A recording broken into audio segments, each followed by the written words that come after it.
البدع والأهواء، أهل البدع العقائدية وأهل البدع السياسية.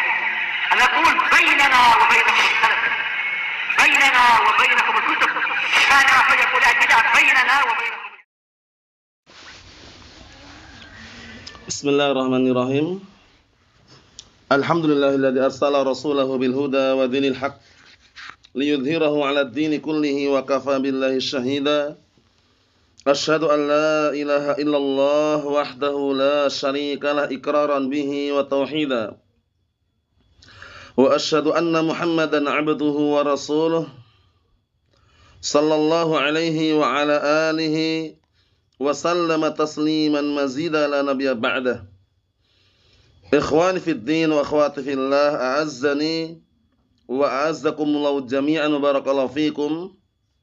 Kita lanjutkan bacaan berikutnya terhadap kitab Tanbihatun 'ala Ahkamin Takhtassu bil Mu'minat, yaitu fikih ringkas khusus untuk wanita mukminah dan juga yang berkaitan dengannya karya Asy-Syaikh Al-'Alamah Shalih Al-Fauzan Nasabahullah. Sekarang kita masuki halaman yang ke-83 mengenai perempuan ketika tahallul di saat umroh atau haji. Apakah seperti laki-laki cukur rambutnya, gundul, atau bagaimana? Pendapat yang kuat nanti, kalau perempuan cukup dia mencukur atau memotong rambutnya sepanjang satu ruas jari. Satu ruas jari bagian atas itu ya. Nah, insyaallah paham ya. Sepanjang itu sudah cukup. Jadi tidak cukur seperti laki-laki. Kalau laki-laki yang afdal pelontos gundul. Kalau dipendekin semuanya rata sudah boleh. Tapi kalau perempuan nggak perlu cukur, nggak perlu gundul. Cukup dipotong bagian ujung rambutnya sepanjang satu unmulah. Unmulah itu satu ruas jari. Kita lihat. Al-mar'atu taksur min ra'siha lil haji wal umrah min ru'usi sya'r ra'siha nam qadri unmulatin la yajuzu laha al-halq. Penting ini. Perempuan cukup memendekkan dari kepalanya ketika haji atau umrah dari rambut yang ada di kepala tersebut seukuran unmulah. Unmulah itu satu ruas jari. La yajuzu laha al-halq, enggak boleh mencukur kalau perempuan. Jadi enggak seperti laki-laki ya. Kalau laki-laki kan yang afdal gundul tadi ya, yang afdal gundul pelontos itu yang afdal, bersih itu. Kemudian kalau pun cukur pendek rata sudah boleh. Tapi kalau perempuan enggak cukur, enggak gundul, cukup dipotong bagian ujung rambutnya sepanjang berapa tadi? Nah, barakallahu fiik, unmulah, yaitu satu ruas jari. Wal unmulah ra'sul usbu' min al-mafsal al-a'la, sahih. Unmulah itu adalah ujung jari dari persendian yang paling atas. Ini. Persendian yang paling atas ini ya, unmulah namanya, satu ruas jari. Insyaallah bisa pahami ya. Kan satu jari itu kan kalau selain satu ruas jari selain selain jari ibu jari kan ada berapa ruas itu satu jari? 3 ruas kan. Nah, itu maksudnya ruas jari itu paling atas itu yang diinginkan. Panjangnya ya sepanjang itu aja. Paham ya? Naam. Qala fil Mughni, berkata dalam Mughni Ibnu Qudamah rahimahullah taala, wal masyru' lil mar'ah at-taqsir duna al-halq. La khilaf fi dzalik. Yang disyariatkan untuk perempuan itu cukup memendekkan, bukan mencukur. Tidak ada perselisihan dalam masalah itu. Memendekkannya sesuai dengan kadar panjangnya berapa tadi? Satu ruas jari. Qala Ibnu Mundhir ajma'a ala hadza ahli al-'ilm. Wa dzalika li anna al-halq fi haqqihinna muslatun sahih. Ibnu Mundhir menukilkan ijma', ahli ilm ijma' sepakat bahwasanya perempuan cukup mendekkan satu ruas jari tadi, kadarnya, panjangnya. Dikarenakan mencukur rambutnya semuanya untuk perempuan itu muslah. Apa muslah itu? Membikin dia nanti barakallahu fiik, penampilannya tidak indah lagi. Yang perempuan gundul, gimana coba? Perempuan gundul pelontos. Kan penampilannya enggak indah. Penampilannya enggak bagus kan? Makanya cukup dia memotong bagian ujung rambutnya itu sepanjang satu ruas jari. Beda sama laki-laki.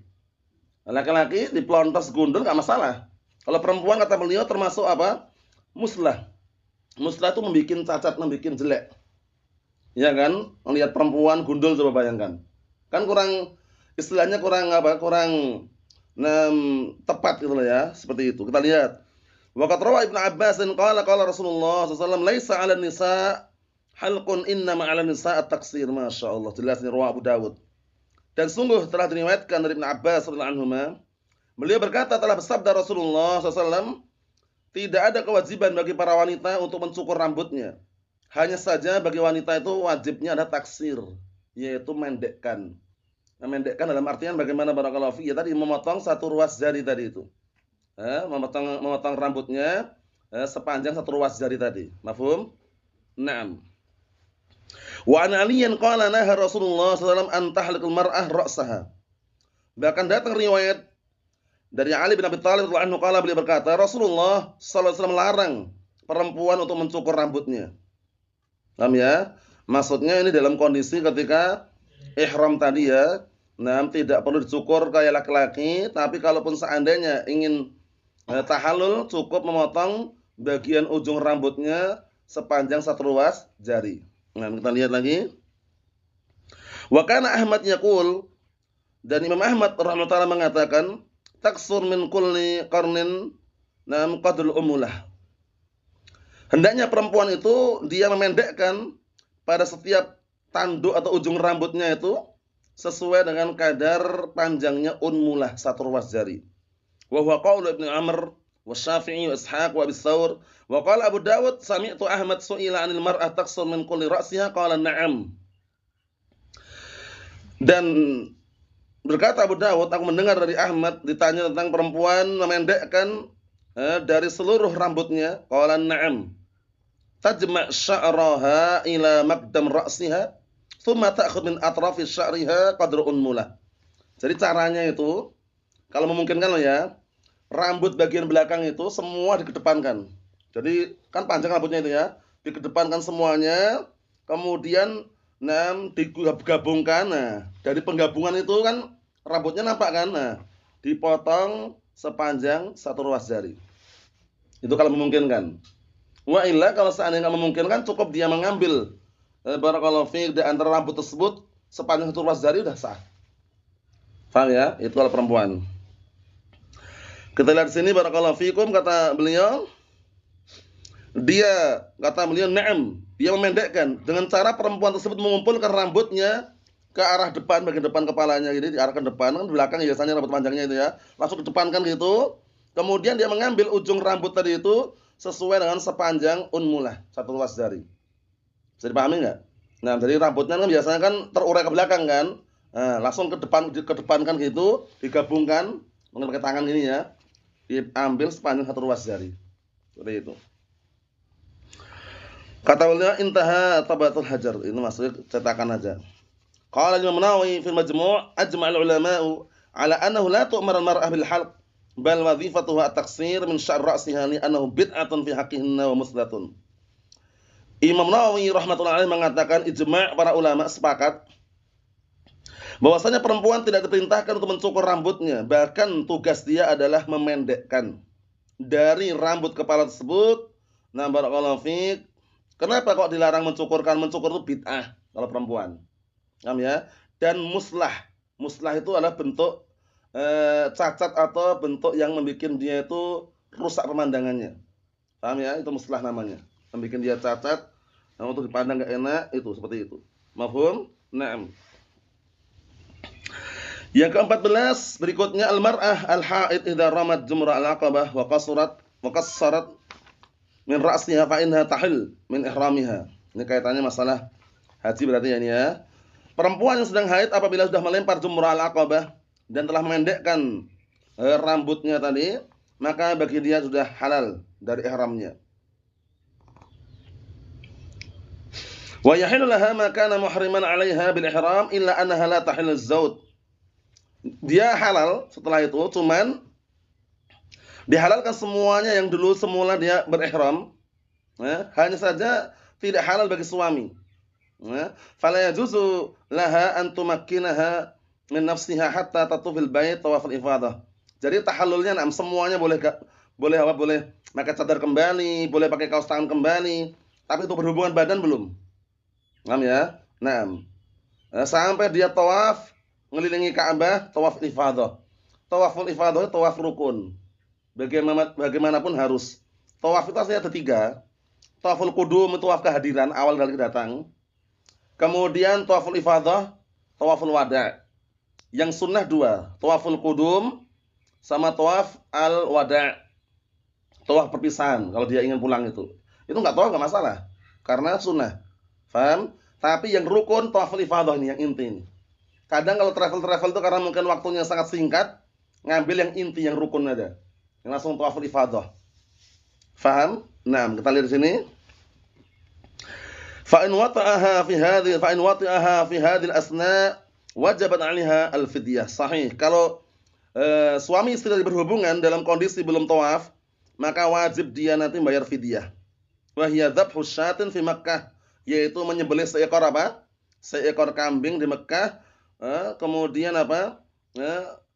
Tuzi'uha 'ala masakinil haram. Dia membagi-bagikannya kepada orang-orang penduduk haram atau orang-orang miskin yang ada di haram tersebut. Li'anna dzalika ba'da tahallul awal, karena ini masih tahallul pertama. Ini ritualnya beda kalau haji dan umrah. Kalau haji itu ada tahallul pertama, tahallul yang kedua. Tapi kalau umrah itu satu kali tahallul selesai sudah. Faham ya? Nah, seperti itu. Kemudian yang berikutnya, idza hadatul mar'ah ba'da tawafil ifadah. Bagaimana kalau perempuan haidnya datang setelah tawaf ifadah? Tawaf ifadah, tawaf inti ya, tawaf rukun. Fa innaha tusafir mata aradat wa yasqut anha tawaful wada'. Sahih. Maka cukup bagi dia, boleh dia safar kapanpun dia inginkan, dan gugur bagi dia tawaful wada'. Karena tawaful wada' ini hukumnya sunnah. Paham ya? Nah, li hadits Aisyah radhiyallahu anha qalat hadat Safiyyah bint Huyai ba'da ma afadat. Qalat fa dzakara dzalika li Rasulillah sallallahu alaihi wasallam faqala ahabastani atau ahabasatna nam ahabasatna hiya qult ya Rasulullah innaha qad afadat wa tafat bil bait thumma hadat ba'da ifadah qala faltaghfir idzan. Muttafaqun alaih. Artinya waktu itu dalam hadis Aisyah, Safiyyah bintu Huyai haid setelah afadat, setelah tawaf ifadah, tawaf rukun ya.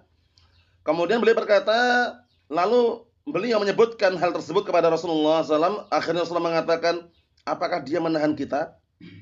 Nah, kemudian setelah ditanya dia menjawab, atau ahabastana atau ahabastina hiya, apakah engkau menahan kami dengan sebab haid tersebut? Qult, kemudian mengatakan, ya Rasulullah, wahai Rasulullah, sesungguhnya dia itu sudah tawaf ifadah. Paham ya? Sudah selesai tawaf ifadah. Kemudian haid setelah ifadah. Kata Rasulullah, kalau demikian silakan pergi. Karena tawaf ifadah tawaf inti ya, tawaf rukun ya. Naam. Kemudian juga hadis an Ibnu Abbas radhiyallahu anhu, umiran nasu an yakuna akhiru ahdihim bil bait tawafan illa annahu khuffifa anil mar'al haid. Manusia diperintahkan agar mereka menjadikan akhir kali di sana itu, akhir kali itu adalah apa? Tawaf. Ya, tawaf wada maksudnya. Hanya saja diperingan bagi perempuan yang haid, jadi enggak perlu tawaf wada. Tawaf wada hukumnya sunnah, antum enggak tawaf wada pun sah kalau tawaf wada sudah dilakukan. Paham ya? Jadi jangan sampai menganggap itu adalah perkara yang harus. Tapi itu amalan sunnah, tawaf qudum, tawaf apa? Al-wada. Yang rukun adalah tawaf ifadah ini. Paham ya? Naam. Wa anhu aidan anna Nabiyya sallallahu alaihi wasallam rakhasa lil haid an tasdur qabla an tatuf fil bait idza kanat qad tawafat fil ifadah. Dan juga bahwasanya Rasulullah SAW memberikan keringanan bagi perempuan yang haid untuk silakan pergi, silakan safar, maksudnya selesai gitu ya, sebelum dia tawaf wada, apabila dia sudah tawaf ifadah. Paham? Nah, qala al-Imam Nawawi fil Majmu', qala Ibnu Mundhir wa bihadza qala awamu ahli al-'ilm minhum Malik wal Auza'i was Thawri wa Ahmad wa Ishaq wa Abu Thawr wa Abu Hanifah wa ghairuhum. Qala fil Mughni hadza qaulu 'ammati fuqaha'il amsar. Kata Imam Ibnu Qudamah, ini pendapat keumuman orang-orang ahli fikihnya yang ada di semua negeri. Wa qala wal hukmu fil nufasa kal hukmi fil haid. Li'an ahkamun nifas ahkamul haid fima yajib wa yasqut. Sahih.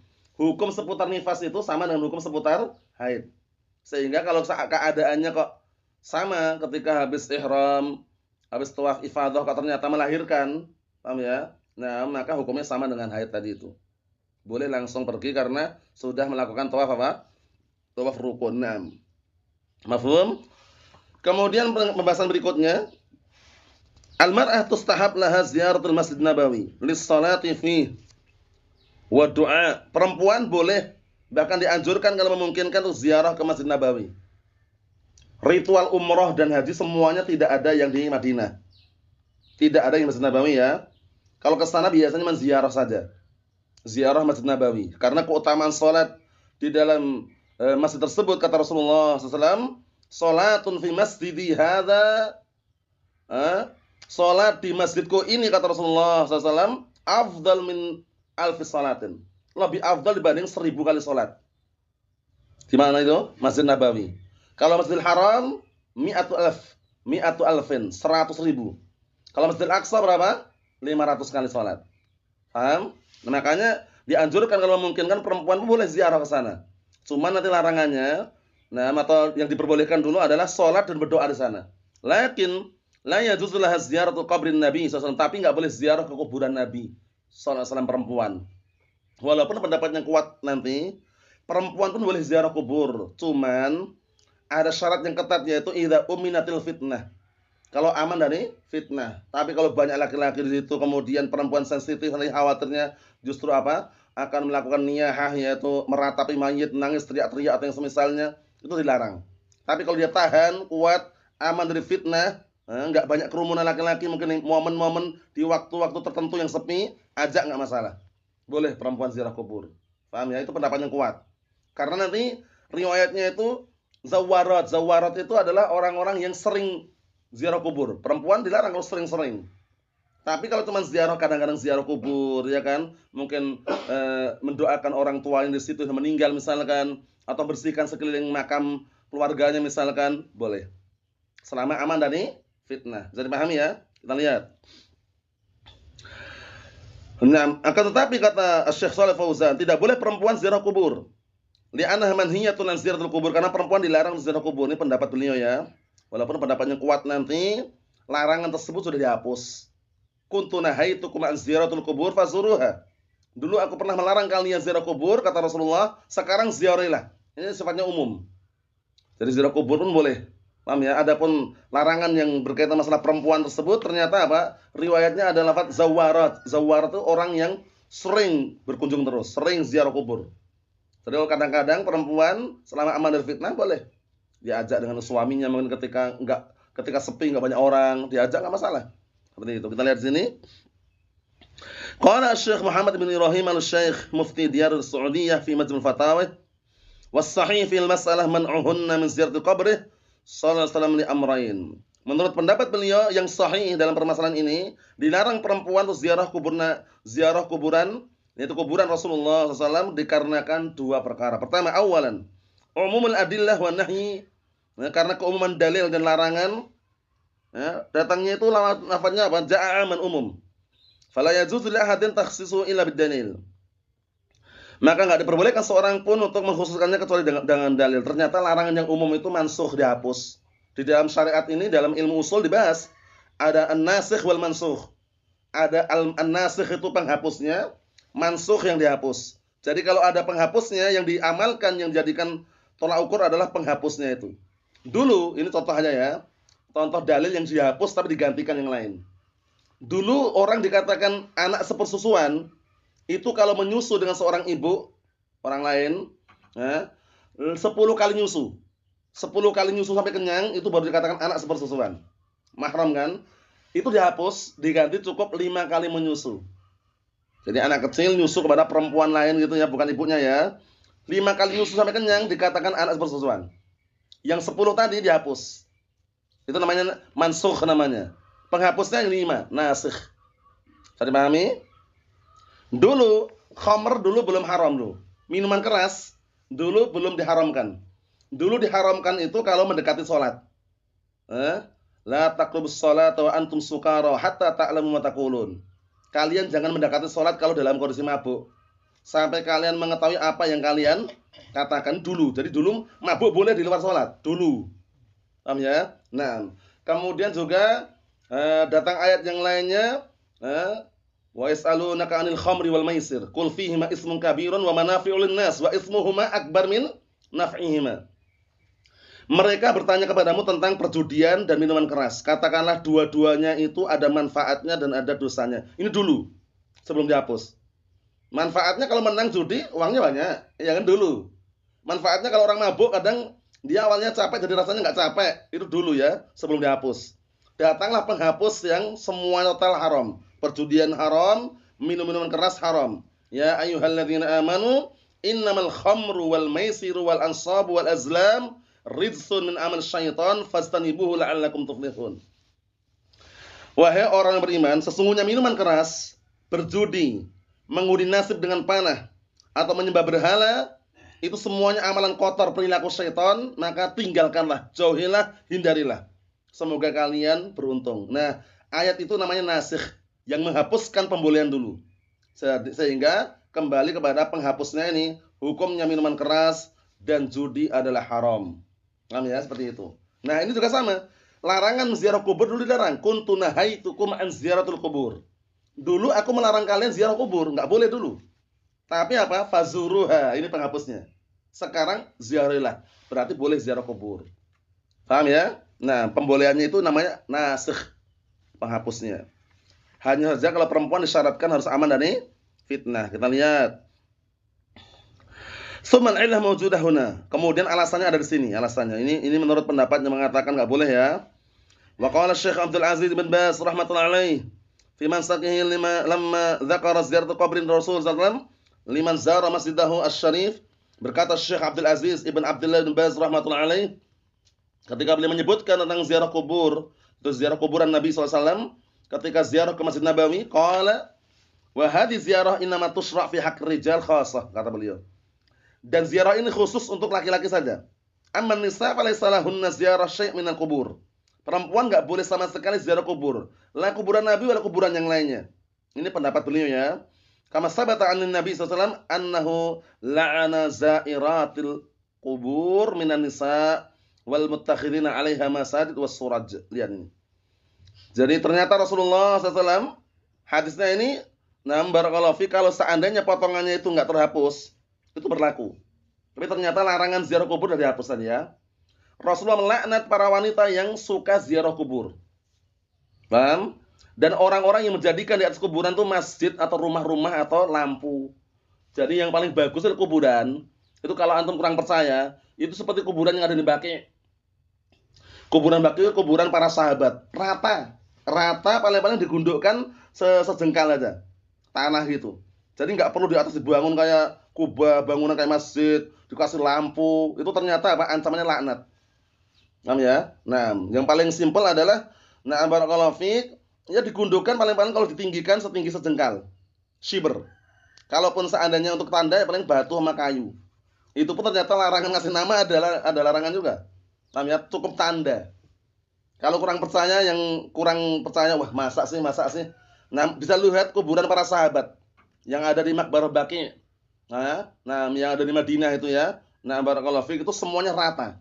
Antum lihat kuburannya sahabat fulan mana ya? Enggak nampak. Karena enggak ada namanya. Paham ya? Makanya ada hadis, wala tada' qabran musyrifan illa sawaitah. Jangan meninggalkan kuburan yang meninggi kecuali diratakan. Maksudnya meninggi itu dibangun di atasnya, dikasih lampu, dikasih kayak rumah, itu enggak usah. Enggak usah. Mereka udah mati, sudah meninggal. Yang diperlukan doa untuk mereka itu. Paham ya? Karena anak pernah jumpai di daerah Sulawesi waktu itu, satu kuburan itu dibangun di atas kayak rumah. Kemudian ada kipas anginnya dalam. Bayangkan itu. Nah, ada juga sebagian mereka cerita ada di dalamnya itu, di dalam ruangan itu ada televisinya. Mereka itu mengira yang mati ini bisa nonton TV. Bayangkan itu. Aneh kan? Orang udah mati dalam kuburan itu nggak bisa apa-apa. Dalam artian nggak bisa seperti yang dilakukan di dunia gitu loh, nonton TV, kemudian kipas angin. Berarti dia menganggap orang mati itu seperti orang yang masih hidup, ini keliru. Orang mati itu kalau ditanam, sudah ditanam, dikuburkan, ya, dimakamkan, itu mereka merasakan sesuatu yang tidak dirasakan di dunia ini. Didatangi malaikat, ditanya siapa Rabbmu, siapa nabimu, apa agamamu. Jadi jangan bayangannya kayak di dunia ini loh, persis. Jadi kalau panas dikasih air dingin, beda. Buktinya apa buktinya? Buktinya kalaupun seandainya 2 hari 3 hari dibongkar, kadang masih utuh nggak mayitnya? Utuh. Tapi mereka diadab ataukah tidak kita nggak tahu kan? Nggak tahu. Padahal di alam kubur itu sudah beda dengan alam dunia. Dunia ini lain, alam kubur itu lain. Alam kubur itu alam yang pertama kali tahapan ke akhirat. Alam kuburan itu. Jadi jangan samakan dengan di dunia. Wah ini kayaknya di kuburan kayak panas cuacanya nih. Disiram air. Dibacakan komat-kamit siram air. Jangan. Beda alamnya. Mau disiram air 1 tangki pun nggak terasa. Doa. Ingat-ingat doanya paling penting. Doakan Allah maghfir lil muslimin muslimat. Misalnya doa-doa yang bagus. Nah, paham ya? Ya Allah ampunilah dosa mbah kami dulu, kalau dia muslim atau muslimah ya. Ya Allah ampunilah dosa ibu kami atau bapak kami misalkan. Kalau seandainya muslim atau muslimah, doa. Ya, doa. Paham ya? Nah, Allahumma arhamha, Allahumma ighfir laha. Doa-doa yang cocok untuk yang meninggal tersebut itu paling bermanfaat. Bukan ditancapkan apa? Ditabur bunga alasannya Rasulullah pernah menancapkan pelepah korma, itu khusus. Rasulullah ketika menancapkan pelepah korma di atas kuburan, itu khusus beliau dikasih wahyu, lihat di dalam kuburan itu ada 2 orang diadab. Yang satunya diadab karena suka adu domba di dunianya, namimah adu domba. Tahu adu domba ya? Suka adu domba itu bukan ngadu kambing itu bukan. Adu domba itu suka bikin kisruh lah antara satu dengan yang lainnya. Paham ya? Mengadu dalam artian apa? Membikin dia tuh bermusuhan, menurut teman jadi bermusuhan. Itu namanya adu domba itu.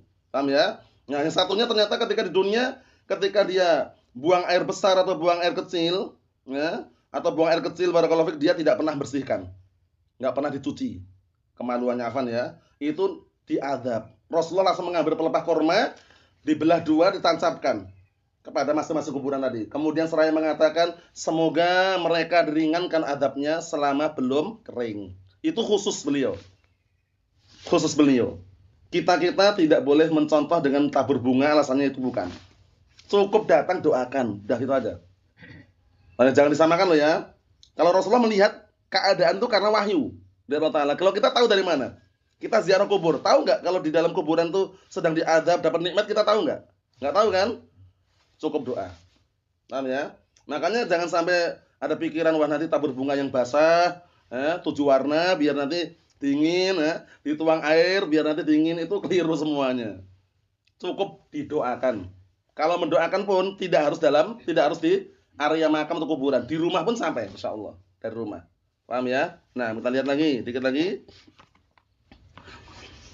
Wa amma qasdul Madinah lis-shalah fi Masjidir Rasul sallallahu alaihi wasallam liwat du'a fi wa nahu dzalik mimma yushra' fi sa'il masajid, masyaallah. Adapun sengaja ke Madinah untuk salat di Masjid Nabawi dan berdoa di dalamnya dan yang semisal itu termasuk yang disyariatkan oleh seluruh masjid-masjid yang ada, fa huwa masyru'un fi haqqil jami', maka semua disyariatkan pada semua laki-laki atau perempuan boleh. Karena salat di Masjid Nabawi, pahalanya berapa tadi? Sebanding dengan 1000 kali sholat. 1 kali sholat padahal. Kalau di Masjidil Haram sebanding dengan berapa tadi? 100.000 kali sholat. Kalau Masjidil Aqsa 500. Jadi kesempatan ketika umroh atau haji misalkan di sana itu ya sempatkan.